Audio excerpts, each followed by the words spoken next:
नमस्कार दोस्तों, आरोही study YouTube channel में आप सभी का स्वागत है। जैसा कि आपको हम बता दें, आरोही क्विज प्रतियोगिता पार्ट 4 इस बार आयोजित हो रही है। इसके पीछे हम लोगों ने इसका 3 आयोजन किया है और तीनों को सफल पूर्वक हम लोग आयोजित करने में सफल रहे हैं। तीनों वर्ष में जो प्रश्न पूछे गए हैं आपके चैप्टर से, ये प्रतियोगिता होगी कौन से कौन क्लास तक, 6 से 10 तक, 6 से लेकर 10 तक के बच्चों के लिए है। इस बार हम लोग का थोड़ा प्लान चेंज इसमें यह है कि इस बार जो वीडियो हम लोग अपने चैनल पे अपलोड किए रहेंगे उसी में से आपके क्लास का प्रश्न पूछा जाएगा। ऐसा इसलिए किया गया है कि कुछ बच्चे ऐसे होते हैं ना जो रेगुलर क्लास नहीं किए हैं और सिलेबस उसका आगे बढ़ गया, पीछे वाला उसका छूट गया है। इसलिए हम लोग सारे चैप्टर के जो इम्पोर्टेंट क्वेश्चन है उसको डाल देंगे और उसी में से प्रश्न पूछे जाएंगे। इससे जो क्लास नहीं किए हैं वो बच्चे भी देख के आसानी से प्रतियोगिता में भाग लेंगे और अच्छा से अच्छा मार्क्स पाएंगे। और देखिए रहे आप लोग फर्स्ट प्राइज के रूप में यहाँ पे चमचमाती साइकिल, ठीक।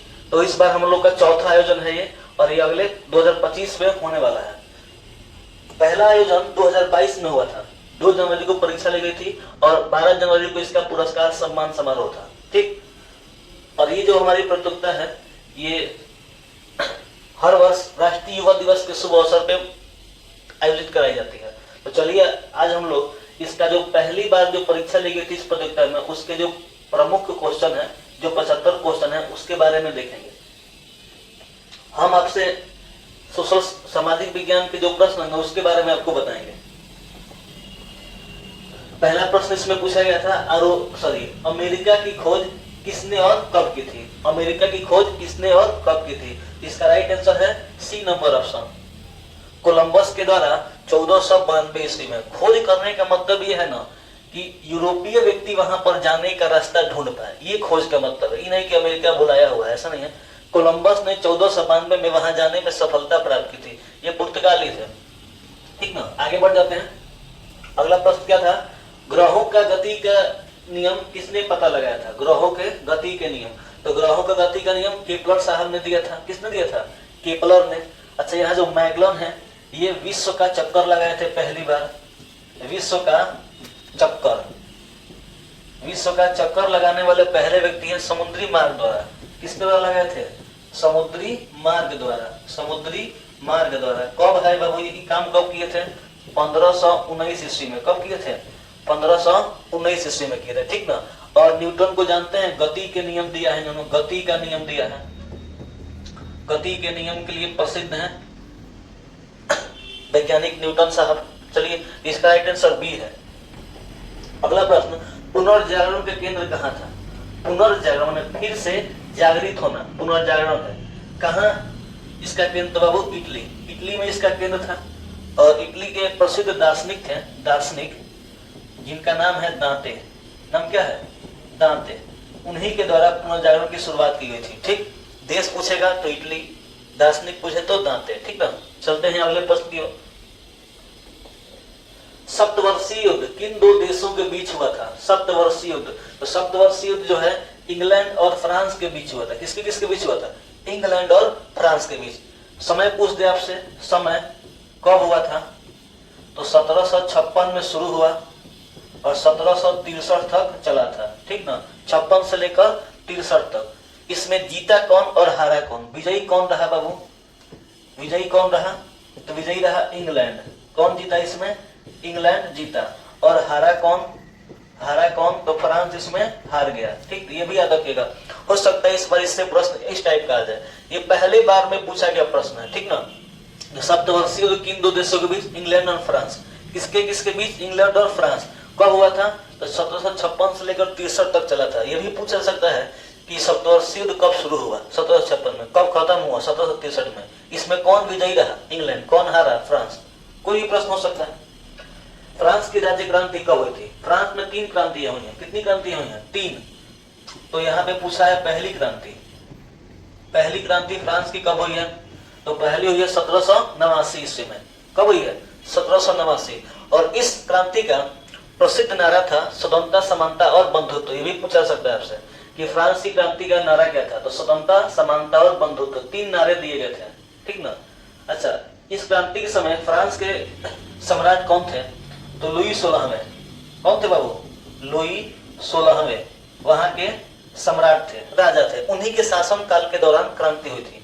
पहली क्रांति 1789, दूसरी 1830 और तीसरी 1848। आगे बढ़ जाते हैं अगले प्रश्न की ओर। वर्साई की संधि कब हुई थी? वर्साई की संधि 28 जून 1919 ईस्वी को वर्साई की संधि हुई थी, प्रथम विश्व युद्ध के बाद। कब हुई थी? प्रथम विश्व युद्ध के बाद ये हुई थी वर्साई की संधि। इस संधि में जर्मनी के ऊपर प्रथम विश्व युद्ध का मतलब कि जितना भी खर्चा जिम्मा था सब उसी के ऊपर थोप दिया गया। कितना पैसा थोपा गया? 6 अरब रुपया। कितना रुपया? 6 अरब 10 करोड़ पाउंड। 10 करोड़ पाउंड। कितना रुपया हर जाने के तौर पर किसको चुकाना था? जर्मनी को। ये जो निर्णय कहाँ लिया गया था? वर्साई की संधि में। वर्साई की संधि को अपमानजनक संधि के नाम से भी जानते हैं जर्मनी के दृष्टिकोण से। ठीक ना, आगे बढ़ जाते हैं। तो वर्साई की संधि 28 जून 1919। ये भी पूछेगा कि पेरिस की संधि वो भी 1919 में हुई थी, प्रथम विश्व युद्ध के बाद है। अगला प्रश्न, मीन कैंप किसकी रचना है? मीन कैंप, जो मीन कैंप है ना बाबू, ये आत्मकथा है। मीन कैंप ये भी पूछ सकता है कि मीन कैंप जो है किसकी आत्मकथा है? तो ये है वो हिटलर की। किसकी है? हिटलर, एडोल्फ हिटलर, पूरा नाम इनका एडोल्फ हिटलर। ठीक ना, मीन कैंप। अच्छा, ये कहाँ लिखे थे? तो ये जेल में बंद थे, उसी दौरान इन्होंने ये रचना की थी। जेल में बंद क्यों थे? अच्छा, ये भी है कि मीन कैंप की रचना कब हुई? 1924 में। कब हुई थी? उन्होंने मीन कैंप की रचना कब की थी? 1924 में की थी। जेल में जब ये बंद थे उसी दौरान। जेल जाने के कारण था इनका, जर्मनी में ना संविधान लागू हुआ था। जर्मनी के संविधान को वाइमर संविधान कहते हैं। क्या कहते हैं? वाइमर संविधान। वाइमर संविधान क्यों कहते हैं? इसके पीछे भी कारण है कि ये संविधान जो बना था ना, वाइमर नामक स्थान पे ही बना था, इसलिए इसको वाइमर संविधान कहा जाता है। इस संविधान का इन्होंने विरोध कर दिया, इसीलिए इनको जेल हो गई। ठीक, और उसी जेल में रहने के दौरान उसी समय इन्होंने एक अपनी पुस्तक लिखी जिसका नाम है मीन कैंप, और ये इनकी आत्मकथा है 1924 में। आगे बढ़ते हैं। भारत और पाकिस्तान के बीच की सीमा रेखा का क्या नाम है? तो भारत और पाकिस्तान के बीच बाबू कौन सी रेखा है? Red Cliff. किसके द्वारा निर्धारित की गई थी? सर जॉन रेडक्लिफ पर के नाम है, उन्हीं के द्वारा इस रेखा का निर्धारण किया गया था। अच्छा, मैकमोहन रेखा चीन के साथ है, भारत और चीन के बीच, चीन और भारत, मैकमोहन। डुरंड पूछे तो अफगानिस्तान, भारत और अफगानिस्तान। ठीक ना, रेडक्लिफ भारत और पाकिस्तान। पाक जल संधि तो श्रीलंका। कहाँ? श्रीलंका और भारत। श्रीलंका और भारत के मध्य में क्या है? पाक जल संधि है। याद रखना है, चारों में से कोई भी एक पूछा जा सकता है आपसे। मैकमोहन भारत और चीन, डुरंड अफगानिस्तान और भारत, रेडक्लिफ पाकिस्तान और भारत, और पाक जल संधि श्रीलंका और भारत के मध्य है। यहाँ पाक देख के ना पाकिस्तान पे नहीं जाएंगे। पाक जल संधि किसके किसके बीच है? भारत और श्रीलंका के बीच। अगला प्रश्न, जोजिला दर्रा कहाँ है? जोजिला दर्रा, तो ऑप्शन के हिसाब से इसका राइट आंसर होगा जम्मू कश्मीर। वर्तमान समय में ये कहाँ पड़ता है? लद्दाख में है। वर्तमान में कहाँ है बाबू? लद्दाख में है। ठीक, ऑप्शन के हिसाब से पहले लद्दाख जम्मू कश्मीर में ही था ना, अब इसको केंद्र शासित राज्य बना दिया है। जम्मू कश्मीर अलग है, लद्दाख अलग है। तो अभी ये कहाँ है? तो लद्दाख में है, परंतु इस ऑप्शन के हिसाब से कहाँ था? जम्मू कश्मीर में। बांग्लादेश में ब्रह्मपुत्र नदी को किस नाम से जानते हैं? बांग्लादेश में ब्रह्मपुत्र नदी को, बांग्लादेश में ब्रह्मपुत्र को जमुना के नाम से जानते हैं। किस नाम से जानते हैं? जमुना के नाम से। ठीक, अच्छा, सांगपो, तिब्बत में ना, तिब्बत में ब्रह्मपुत्र को क्या बोलते हैं? सांगपो बोलते हैं, सांगपो, और बांग्लादेश में जमुना। आगे, भारत में सबसे अधिक वर्षा कहाँ होती है? सबसे अधिक वर्षा तो भागलपुर जी नहीं, तो सिल्क सिटी है, रेशम खिलन मार्ग, जम्मू कश्मीर में नहीं, जैसलमेर राजस्थान ये भी नहीं, मासिनराम मेघालय में पड़ता है। मासिनराम कहाँ पड़ता है? मेघालय में। और यहीं पर भारत में सबसे अधिक वर्षा, और ये भी पूछ दिया आपसे कि विश्व में सबसे अधिक वर्षा कहाँ होती है? विश्व में सर्वाधिक वर्षा, विश्व में सर्वाधिक वर्षा, ये भी कहाँ है? सर्वाधिक वर्षा का स्थान, तो ये भी कहाँ पे बाबू? मासिनराम में। ठीक, मासिनराम। भारत ने पूछे या विश्व में पूछे, यही आंसर है मासिनराम। इसके पहले चिरापुंजी था, चिरापुंजी भी मेघालय में ही है, और मासिनराम भी मेघालय में ही है। ठीक, क्लियर है? भारत में नियमित जनगणना कब से शुरू हुई है? नियमित जनगणना पहली बार आप जान लीजिए कि पहली जनगणना भारत में कब हुई थी? पहली जनगणना 1872 में हुई थी। पहली जनगणना 1872 में। पर ये पूछे नियमित जनगणना कब से शुरू हुई, तो 1881। कब से? 1881 ईस्वी। ठीक। पहली पूछे तो 1872, पहली नियमित जनगणना पूछे तो 1881।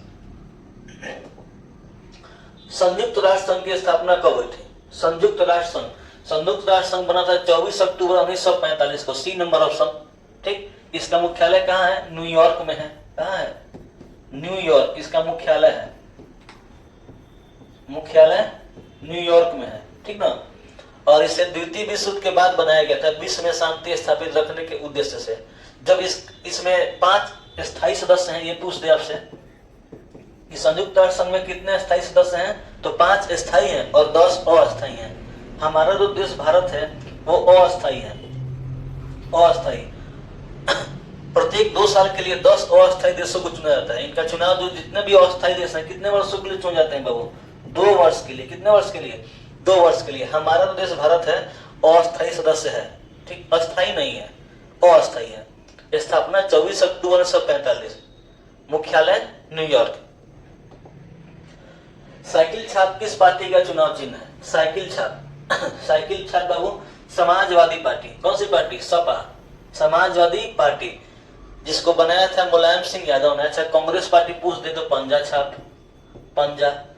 बहुजन समाजवादी पूछ दे तो हाथी। आम आदमी पार्टी झाड़ू। ठीक। इसके अलावा और पूछ सकता है आपसे कि भाजपा जो पार्टी, इसका चुनाव चिन्ह क्या है, तो कमल। ठीक ना। राजद का पूछ दे, राजद, तो राजद का लालटेन। ठीक।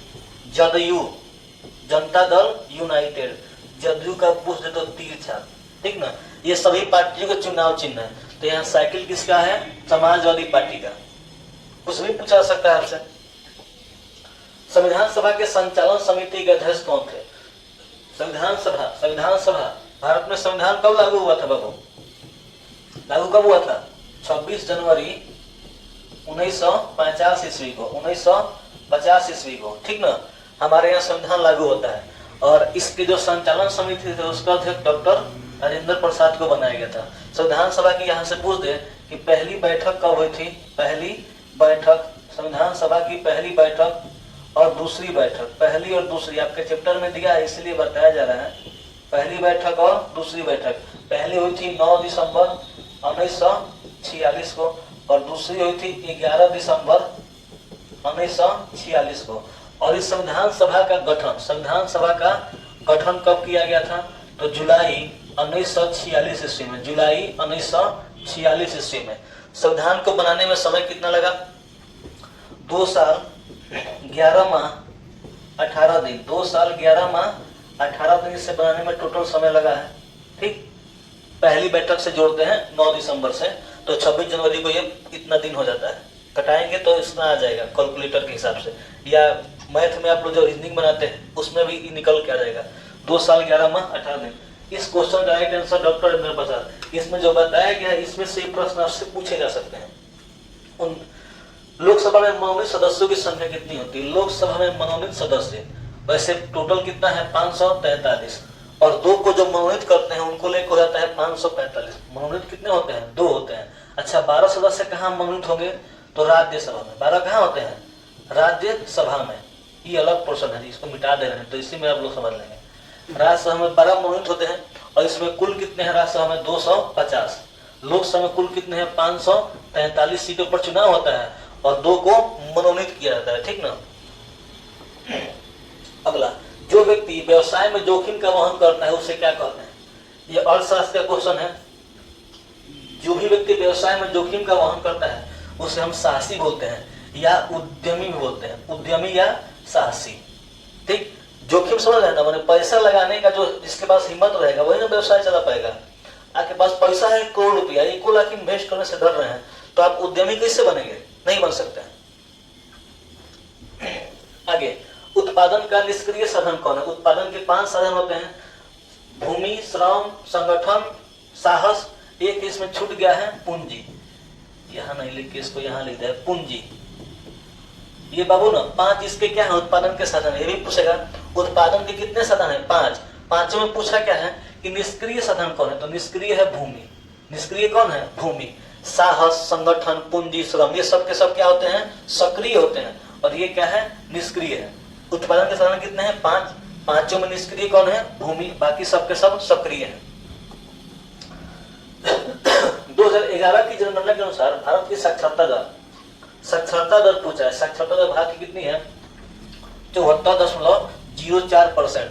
ठीक, अच्छा, साक्षरता के हिसाब से सबसे साक्षर राज्य, सबसे अधिक साक्षरता किस राज्य की है बाबू, सबसे अधिक साक्षरता बाबू केरल की है। किसकी है, केरल की। ठीक ना। अच्छा, यही पूछे कि सबसे कम साक्षरता, तो सबसे कम साक्षरता किसकी है, तो बिहार की है। ठीक ना। सबसे अधिक केरल की, सबसे कम बिहार की, और पूरे भारत की साक्षरता दर 74.04%। भारत का सबसे निर्धन राज्य कौन है, सबसे निर्धन राज्य उड़ीसा। कौन सा राज्य, उड़ीसा। तो ये 20 प्रश्न पूछे गए थे आपके पहले एग्जाम में जो 2022 में हुआ था। इसमें अब